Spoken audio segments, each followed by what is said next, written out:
Okay, a disjunction is two statements joined by the word or. To be true, at least one statement must be true. The solution set is the union.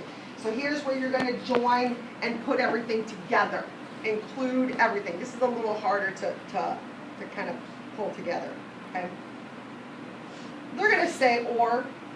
So our disjunctions are going to say or. There's no special way to write an or without using the word or. Okay? So I solve. Again, simple solving.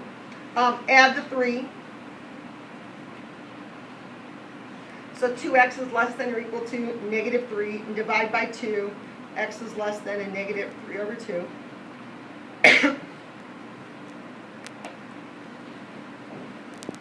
And on the other side, I'm going to add 12. So 3x is greater than 12. And I'm going to divide by 3. X is greater than 4.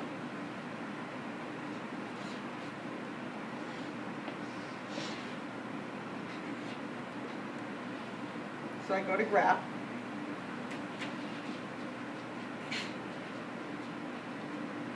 And again, I'm going to do my helper graphs. Helper graphs are optional. You don't have to have helper graphs.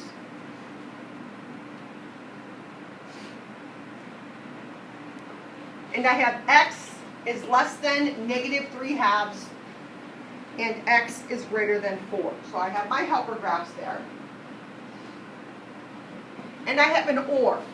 And an or means the union of these two solutions. Take them and combine them together. Everything that's part of one and part of the other we join together.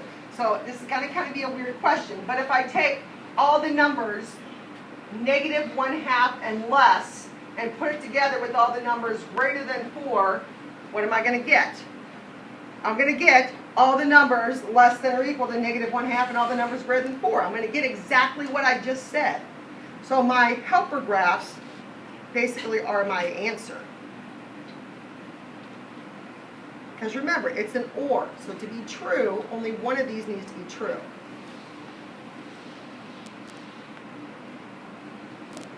And again, mathematically speaking, there's not a math book that calls this, but I refer to this as a split graph. Okay? And most ors are going to be split graphs. Most ors are split graphs. And when you write your algebra answer, you take the two inequalities and you have the word or between it.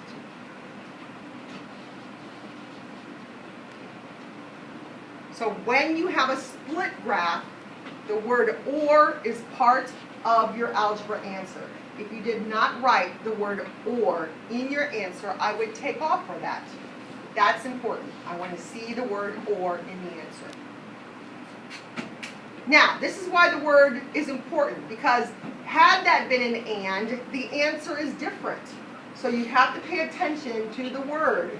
Is it an and or an or? So that makes the difference between a conjunction and a disjunction.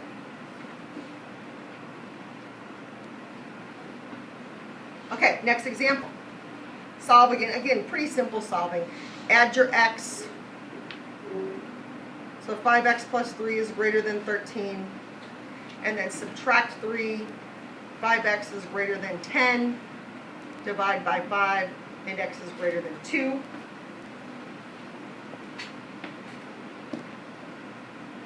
And then on the other one, subtract your 16. X is greater than or equal to a -24. Divide by -3. Ding, ding, ding, ding. I'm dividing by a negative. X is less than or equal to 8.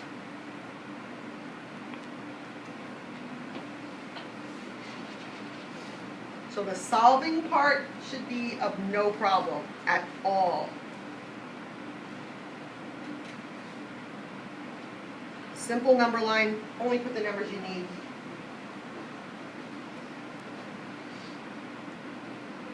For my helper graphs, which are optional, but they do help, especially if you really need a visual learner here. X is greater than 2. X is less than or equal to 8. And this is an or.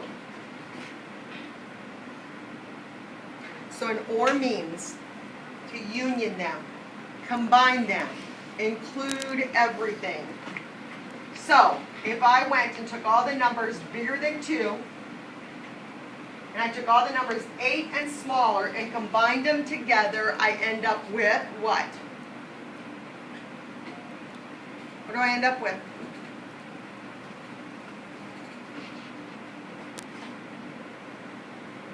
Josh, you want to say it? Infinity. That's not how we would describe it, but I know that's what you're I know what you're thinking. Everything. You get everything. If you combine the numbers bigger than 2 and 8 and smaller, you have every single number included. So your graph is just a line with arrows on both sides, and your answer is all real numbers. So again, the word makes a difference, because if that's an and, that's a dumbbell. So and or are definitely two different solutions for the same kind of question.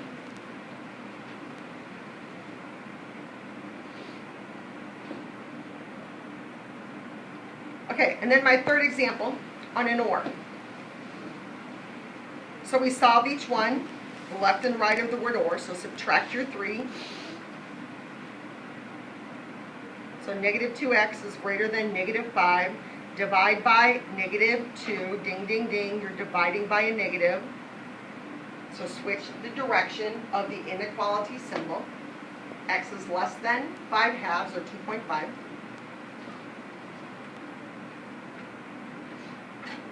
On the other one, I'm going to subtract my 6 and divide by 3. So I get x is less than 2/3.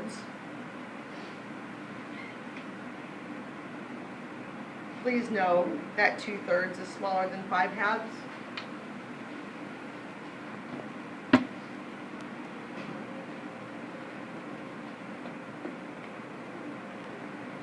So when I graph my helper graphs, I have less than 5 halves, less than 2/3. This is or. So an or means to union, combine all the numbers. So if I take all the numbers 2/3 and smaller, actually I'm not taking 2/3 on this top one, I'm taking all the numbers smaller than 2/3. And here I'm taking all the numbers smaller than 5 halves, and I combine them together, I'm going to get all the numbers smaller than 5 halves.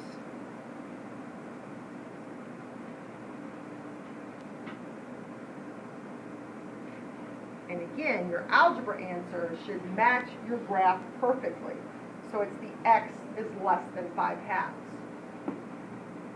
When your line and arrow go just one direction, it's always one of the inequalities, depending on which word you're working with. Okay? So our ors, one of 3 things is happening. Most end up a split graph. 2 circles, maybe open, maybe closed, going in the opposite direction. Some end up all real numbers. Every single number works. And then some end up going in one direction only. Now, be careful. So let's look real quickly and compare this one direction or with the one direction and. On the or, it's a union. So you're combining everything. Some people like to refer to this as the longer one then is the answer. Okay? So it starts here and goes down. When we did the and of that type,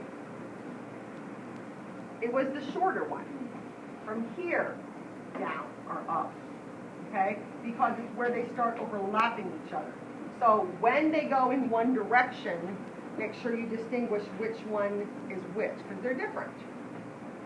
The and is where they start overlapping, but the or includes everything. Okay?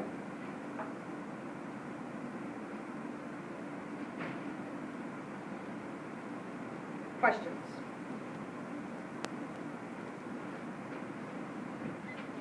When we do the assignment today and go over it on Thursday, I am extremely particular about how you write your answers, like extremely. So when we go through this on Thursday, you want to definitely make sure that your answers are matching exactly what my answers are. Because if not, they'll be taken off for us. I'm really particular about that, so I'm going to make that clear now. So when you're doing your OTL and we go over it on Thursday, let's make sure that if you don't have things written like I do, you understand what you might be doing wrong. Okay, so I'm real particular about how you write your answers. Okay, because it makes a difference. These are kind of like very great standardized test questions. They don't usually give you graphs. They usually just give you answers, and they give you all the possible wrong things. Of course, that's how multiple choice tests work. So I'm particular. I want to see exactly how it should be. Okay. Next lesson builds on this. We use this, but we have like a step before it. Okay, like we'll start the question differently, and then it lends to this.